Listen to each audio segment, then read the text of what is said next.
நண்பர்கள் அனைவருக்கும் காலை மாலை மதிய வணக்கங்களை தெரிவித்துக் கொள்வது உங்கள் நண்பனர். உன்னை வீடியோவில் நம்ம சப்ஸ்கிரைபர் ஒருத்தர் எஸ்பாஸ் இபாஸோட லைஃப் ஸ்டைல் எப்படி இருக்கும் அப்படிங்கிற மாதிரி கேட்டிருக்காப்புல. ஸோ அவருக்காக தான் இந்த வீடியோ, ஓகேங்களா? ஸோ நிறைய பேருக்கு வந்து அங்கே லைஃப் ஸ்டைல் எஸ்பாஸ் இபாஸ் எப்படி இருக்குன்னு தெரியாமல் இருக்கலாம். நீங்கள் எஸ்பாஸ் இபாஸில் சப்போஸ் அங்கே போகிறீங்க அப்படின்னா இதை தெரிஞ்சுக்கிட்டு போனீங்க அப்படின்னா கொஞ்சம் உங்களுக்கு யூஸ்ஃபுல்லாக இருக்கும். அதுக்காக தான் அந்த வீடியோ. இந்த மாதிரியான இன்ஃபர்மேஷன் எல்லாமே நீங்கள் தெரிஞ்சுக்கணும் அப்படின்னு வச்சுன்னா மறக்காம நம்ம சேனலை சப்ஸ்கிரைப் பண்ணி வச்சுக்கோங்க. ஓகே, எஸ்பாஸ் இபாஸுக்கு வந்து ஃபஸ்ட்டு நம்ம எப்படி ப்ராசஸ் ஆகுது அப்படிங்கிறதுலேருந்தே நான் சொல்லிடுறேன். அப் டு எண்டு வரைக்குமே நான் சொல்லிடுறேன், ஓகேங்களா? எஸ்பாஸ் இபாஸை பொறுத்தவரை எஸ்பாஸ் இபாஸ் என்டிஎஸ் பர்மிட்டு இது மூணுக்குமே பார்த்தீங்க அப்படின்னா நீங்கள் அப்ளை பண்ணுறீங்க அப்படின்னா ஃபஸ்ட் எடுத்தோடனே அட்வான்ஸ் கேட்பாங்க. நல்லா தெரிஞ்சவங்க மட்டும் அட்வான்ஸ் கட்டுங்க, இல்லைனா அட்வான்ஸ் கட்டாதீங்க, ஓகேங்களா? அட்வான்ஸ் கட்டப்போ சப்போஸ் ரிஜெக்ட் ஆயிடுச்சு அப்படிங்கிற பட்சத்தில் எவ்வளோ அமௌண்ட் ரீஃபண்ட் பண்ணுவீங்கன்றதை தெளிவாக கேட்டுக்கிட்டு அதுக்கப்புறமேட்டு நீங்கள் அட்வான்ஸ் பே பண்ணுங்கள். நல்லா தெரிஞ்சவங்கன்னா மட்டும் அட்வான்ஸ் பே பண்ணுங்கள், இல்லைனா அந்த நீங்கள் அட்வான்ஸ் கட்டுறதே திருப்பி வாங்க முடியாமல் போகலாம். அதிகபட்சம் 20,000க்கு மேலாம் நீங்கள் அட்வான்ஸ் கட்டாதீங்க, ஓகேங்களா? சரி, அப்ளை பண்ணிட்டாங்க, அப்ரூவல் வந்துருச்சு அப்படின்னா எவ்வளோ அமௌண்ட்டுங்கிறத கேட்டுக்கோங்க. நீங்கள் கட்டுற அமௌண்ட் பார்த்தீங்க அப்படின்னா அதிகபட்சம் 5 to 6 மந்த்துக்குள்ளே நீங்கள் அங்கே போய்ட்டு எடுக்கிற மாதிரி இருக்கணும். அங்கே எம்ஓஎம் ரூல்ஸும் 3 மாதம் சம்பளம் தான், 2 to 3 மாதம் சம்பளம் தான் வாங்கணும்னு சொல்லுவாங்க. ஆனால் இவங்க அதிகமாக தான் வாங்குறாங்க.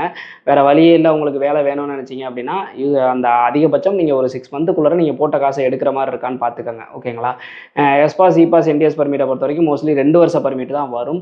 எத்தனை வருஷம் பர்மிட்டுன்னு கேட்டுக்கோங்க. ஸோ 2 வருஷம் வருது அப்படிங்கிற பட்சத்தில் எல்லாம் ஓகே அப்படிங்கிற பட்சத்தில் ஃபுல் அமௌண்ட் கட்டிட்டு நீங்கள் டிக்கெட் போட்டு போக வேண்டியதான். எஸ்பாஸ் இபாஸ் என்டிஎஸ் பர்மிட்டில் நீங்கள் சிங்கப்பூர் போகிறப்ப என்னென்ன டாக்குமெண்ட்ஸ் வேணும் அப்படிங்கிறத ஒவ்வொரு மாதமும் 1ஆம் தேதி ஆனால் நம்ம வீடியோ போட்டுருவோம். இந்த மாதத்துக்கு என்ன டாக்குமெண்ட் அப்படின்றத ஆல்ரெடி 1ஆம் தேதியே நம்ம வீடியோ போட்டோம். அந்த டாக்குமெண்ட்ஸை தெளிவாக எடுத்துக்கிட்டு போனால் மட்டும்தான் உங்களால் உள்ளர அலோவ் பண்ணுவாங்க. இல்லைனா உங்களை டீபோர்ட் பண்ணி திருப்பி அனுப்பிடுவாங்க. திருப்பி சிங்கப்பூர் போகிறதே ரொம்ப சிரமமாயிரும். அதனால் அந்த தவறை பண்ணாமல் கரெக்டாக டாக்குமெண்ட்டை எடுத்துக்கிட்டு அதுக்கப்புறமேட்டு கிளம்புங்க. ஏன்னு கேட்டிங்கன்னா என்டிஎஸ் பர்மிட்டுக்கெல்லாம் பாண்டு பத்திரம் வேணும். அப்படி பாண்டு பத்திரம் இல்லை அப்படின்னா உங்களால் உள்ளே போக முடியாது. இந்த 2 பாஸுக்கும் பாண்டு பத்திரம் தேவையில்லை. எஸ்பாஸ் இபாஸுக்கு பாண்டு பத்திரம் தேவையில்லை. இது தெளிவாக தெரிஞ்சுக்கணும். ஸோ இது மாதிரி என்னென்ன டாக்குமெண்ட்டுங்கிறத எவ்ரி மந்த் ஃபஸ்ட் டேட்டில் வந்து நம்ம வீடியோவாக போட்டுருவோம். அதை பார்த்து அந்த டாக்குமெண்ட் எடுத்துகிட்டு நீங்கள் கிளம்பிடுங்க, ஓகேங்களா? ஃபர்ஸ்ட் ஆஃப் ஆல் வந்து நீங்கள் கிளம்புறப்பே பார்த்தீங்க அப்படின்னா இப்போ ஒர்க் பர்மிட்டை பொறுத்த வரைக்கும் ரூம் வந்து மோஸ்ட்லி ஃப்ரீயாக தான் தருவாங்க. ஸோ உங்களுக்கு அமௌண்ட் தேவை இருக்காது.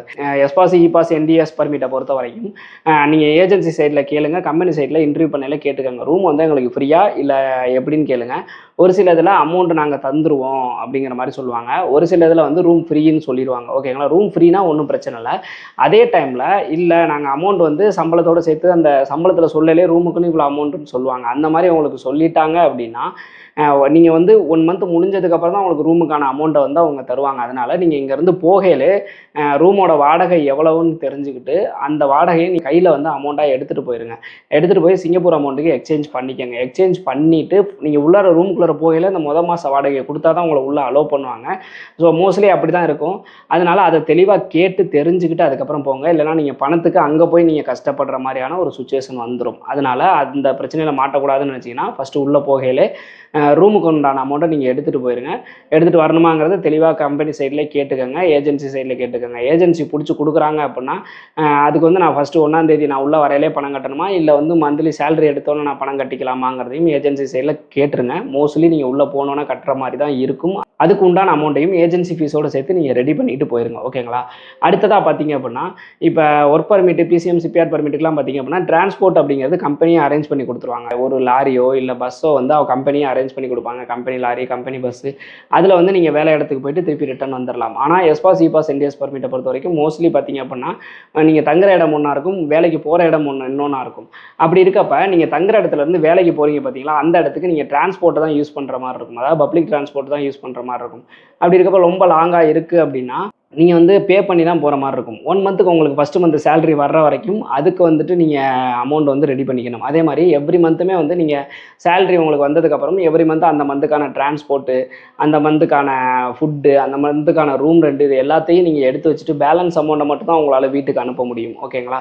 ஸோ அதை நல்லா தெரிஞ்சுக்கோங்க. எஸ்பாஸ் இபாஸ் என்டிஎஸ் பர்மிட்டை பொறுத்த வரைக்கும் எல்லாரும் அப்படி தான் பண்ணுவாங்க, ஓகேங்களா? அடுத்ததாக பார்த்தீங்க அப்படின்னா சாப்பாடு, ஃபுட்டை பொறுத்த வரைக்கும் பார்த்தீங்க அப்படின்னா எஸ்பாஸ் இபாஸ் என்டிஎஸ் பர்மிட்டில் போகிறவங்க பார்த்தீங்கன்னா மோஸ்ட்லி 2 வகை தான் இருக்கும். ஒன்று கடையில் சாப்பிட்ற மாதிரி இருக்கும், இல்லைனா சமைச்சு சாப்பிட்ற மாதிரி இருக்கும். ரூமில் வந்து நீங்கள் தெளிவாக கேட்டுருங்க, நான் வந்து சமைச்சு சாப்பிட்டுக்கலாமா அப்படிங்கிற மாதிரி கேளுங்க. சில பேர் வந்துட்டு லைட் ஃபுட் மட்டும் தான் சமைக்கணும் அப்படின்னாங்கன்னா அந்த நூடுல்ஸ் அது மட்டும் தான் அவங்களால குக் பண்ண முடியும். மற்றபடி நம்ம சாம்பார், கூட்டு, பொரியல் இதெல்லாம் செய்ய முடியாது. ஒரு சில இதில் வந்துட்டு இல்லை சமைச்சிக்கலாம், ஒன்றும் பிரச்சனை இல்லை அப்படிங்கிற மாதிரி சொல்லிட்டாங்கன்னா நீங்கள் சமைச்சு சாப்பிட்டுக்கலாம். சமைச்சு சாப்பிட்டீங்க அப்படின்னா அமௌண்ட் ரொம்பவே கம்மியாக தான் செலவாகும். சாப்பாடும் நல்லா சாப்பிடலாம். அதே டைமில் நீங்கள் ஆர்டர் பண்ணி தான் சாப்பிட்றீங்க, இல்லை கடையில் தான் சாப்பிட்றீங்க அப்படின்னா அமௌண்ட் ரொம்பவே அதிகமாக செலவாகும். இந்த டொமட்ரியில் வந்துட்டு இந்த $140 $150க்கு சாப்பாடு கொடுப்பாங்க பார்த்தீங்கன்னா, அந்த சாப்பாடுலாம் கிடைக்கிறது கொஞ்சம் கஷ்டம். ஒரு சில பக்கத்தில் இருக்க தமிழ் ஹோட்டலில் இந்த மந்த்லி சாப்பாடு இருக்கான்னு கேட்டு பாருங்கள். மாதம் இவ்வளோ கட்டிட்டு நீங்கள் சாப்பிட்டுக்கலான்ற மாதிரி இருக்குது அப்படின்னா, அது உங்களுக்கு செட் ஆகுது அப்படிங்கிற பட்சத்தில் அதை நீங்கள் பயன்படுத்திக்கிங்க. ஓகேங்களா? ஸோ இதுதான் வந்துட்டு எஸ்பாஸ் இபாஸ் என்டிஎஸ் பர்மிட்டில் வந்துட்டு ஃபாலோ பண்ணுறதா இருக்கும். லைஃப் ஸ்டைலை பொறுத்த வரைக்கும் எப்படி இருக்கும் அப்படின்னு கேட்டிங்கன்னா, மோஸ்ட்லி வீக் டேஸில் வந்துட்டு ஒர்க் பண்ணுற மாதிரி தான் இருக்கும். ரூம் வந்து பார்த்தீங்க அப்படின்னா உங்களுக்குன்னு இருக்கும். உங்கள் ரூமில் ஷேரிங் ரூம் இருந்தாலும் 3-4 பேர் தான் இருப்பாங்க. இந்த எஸ்பாஸ் இபாஸ் என்டிஎஸ் பர்மிட்டை பொறுத்த வரைக்கும் ஹெச்டிபி பிளாக்ல வந்து தங்க முடியும். ஆனால் ஒர்க் பர்மிட்லாம் டொமட்ரியில் தான் தங்கி ஆகணும். எஸ்பாஸ் இபாஸ் என்டிஎஸ் பர்மிட்டில் இருக்கவங்க டொமட்ரியில் தங்கக்கூடாது. அப்படின்றப்ப ரூம் வந்து செப்பரேட்டாக இருக்கிறதுனால உங்களுக்கு கொஞ்சம் ரூம் வந்து நல்லாயிருக்கும். நிறையா பேர் கச்ச கச்சன்னு இருக்க மாட்டாங்க. அப்படின்றதுனால கொஞ்சம் பேர் தான் இருக்கும். மற்றபடி நீங்கள் டிரான்ஸ்போர்ட்டு நீங்கள் பப்ளிக் டிரான்ஸ்போர்ட்டை யூஸ் பண்ணி நீங்கள் ஓடுற மாதிரி இருக்கும். டைமுக்கு நீங்கள் வேலைக்கு போகிற மாதிரி இருக்கும். திருப்பி ஈவினிங் வந்தீங்க அப்படின்னா சமைக்கிற மாதிரி இருந்துச்சுன்னா சமைச்சு சாப்பிட்ற மாதிரி இருக்கும். இல்லை நீங்கள் கடையில் தான் சாப்பிட்றீங்க அப்படின்னா அந்த மாதிரி சாப்பிட்ற மாதிரி இருக்கும். லீவு டைமில் ஜாலியாக வெளியில் சுற்ற முடியும். அவ்வளோதாங்க. இதுதான் வந்து பேசிக்காக வந்து எஸ்பாஸ் இபாஸ் என்டிஎஸ் பர்மிட்டில் பொதுவான லைஃப் ஸ்டைலாக இருக்கும். இதில் வேறு ஏதாவது உங்களுக்கு டவுட் இருந்துச்சு அப்படின்னா தாராளமாக கமெண்ட் செக்ஷனில் கேளுங்க. கண்டிப்பாக நான் எக்ஸ்பிளைன் பண்ணுறேன். செலவுகளை பொறுத்த வரைக்கும் ஒர்க் பர்மிட்டில் இருக்கவங்களோட எஸ்பாஸ் இபாஸ் என்டிஎஸ் பர்மிட்டில் இருக்கவங்களுக்கு செலவுகள் அதிகம். ஒரு நல்ல கம்பெனியில் ஒர்க் பர்மிட்டில் ஒருத்தர் ஒர்க் பண்ணுறாருன்னு வச்சுக்கோங்களேன், எஸ்பாஸ் இபாஸில் இருக்கவங்களுக்கு அதாவது வீட்டுக்கு அனுப்புறதுக்கு ஈக்குவலாக இந்த ஒர்க் பர்மிட்டில் ஒர்க் பண்ணுறவங்களும் அனுப்ப முடியும். எப்படின்னு கேட்டிங்கன்னா, அவங்களுக்கு வந்துட்டு பார்த்தீங்கன்னா ரூமு கிடையாது, ஃபுட்டு மட்டும்தான். ஃபுட்டும் ஆர்டர் ஃபுட்டு வந்துச்சு அப்படின்னா ரொம்ப கம்மி ப்ரைஸ் தான். மற்றபடி வேறு எந்த டிரான்ஸ்போர்ட் செலவும் கிடையாது. அப்படிங்கிற பட்சத்தில் எந்த செலவுமே அவங்களுக்கு கிடையாது. அதனால பெரிய தொகையை வந்து அவங்களால வீட்டுக்கு அனுப்ப முடியும். ஆனால் அவங்களுக்கு சம்பளம் கம்மியாக இருந்தாலும் கிட்டத்தட்ட எஸ்பாஸ் இபாஸ் என்டிஎஸ் பர்மிட்டில் 2 பேருமே ஈக்குவலாக கூட சில இடங்களில் நீங்கள் சம்பளம் அனுப்புகிறத பார்க்கலாம். அதனால உங்களோட சேலரி இது எல்லாத்தையுமே வந்து ஈக்குவல் பண்ணுற மாதிரி பார்த்துக்கோங்க. அதாவது சாப்பாடு, டிரான்ஸ்போர்ட்டு, ரூம் ரெண்ட் இது எல்லாம் போக மீதி ஓரளவுக்கு நல்ல சேலரி வந்தால் மட்டும்தான் உங்களால் கொஞ்சம் அதிக அமௌண்ட்டை வீட்டுக்கு அனுப்ப முடியும். அதை வந்து கரெக்டாக கால்குலேட் பண்ணிக்கிட்டு அதுக்கப்புறம் போகிறது ரொம்ப ரொம்ப பெஸ்ட்டு. ஓகேங்களா? ஸோ இதுதான் வந்து எஸ்பாஸ் இபாஸ் என்டிஎஸ் பர்மிட்டோட லைஃப் ஸ்டைலாக இருக்கும். சாட்டர்டே சண்டேனா எல்லா பர்மிட்டில் இருக்கவங்களுமே படத்துக்கு போகிறது, ஊர் சுற்றுறது, சிங்கப்பூரில் இருந்ததுக்குலாம் எந்த ரெஸ்ட்ரிக்ஷனும் கிடையாது. இத்தனை மணிக்குள்ள வீட்டுக்கு வரணும் அந்த மாதிரிலாம் எதுவும் கிடையாது. ஒரு சில ஹவுஸ் ஓனரோ இல்லை ரூம்மேட்டோ ஏதாவது ரூல்ஸ் போடுறாங்க அப்படின்னா அது அவங்களோட ரூல்ஸ். ஓகேங்களா? அந்த மாதிரி ஹவுஸ்மேட்டுக்கிட்டேயோ அந்த மாதிரி ஹவுஸ் ஷேரிங்லாம் வந்து மாட்டிக்காதீங்க. ஓகேங்களா? முடிஞ்ச வரைக்கும் ரூமுக்கு வந்து ஒர்க்கிங் பிளேஸ்க்கு ரூமு பக்கமாக இருக்கிற மாதிரி பார்த்துக்கிட்டிங்கன்னா இன்னும் கொஞ்சம் உங்களுக்கு சிம்பிளாக ஈஸியாக இருக்கும். ஓகேங்களா? ஸோ இதில் வேறு ஏதாவது டவுட் இருந்ததுன்னா கமெண்ட் செக்ஷனில் கேளுங்க.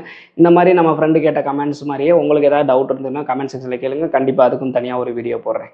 இந்த மாதிரி இன்ஃபர்மேஷன்லாம் தெரிஞ்சுக்கிறதுக்கு மறக்காம நம்ம சேனலை சப்ஸ்கிரைப் பண்ணி வச்சுக்கோங்க. பாய்.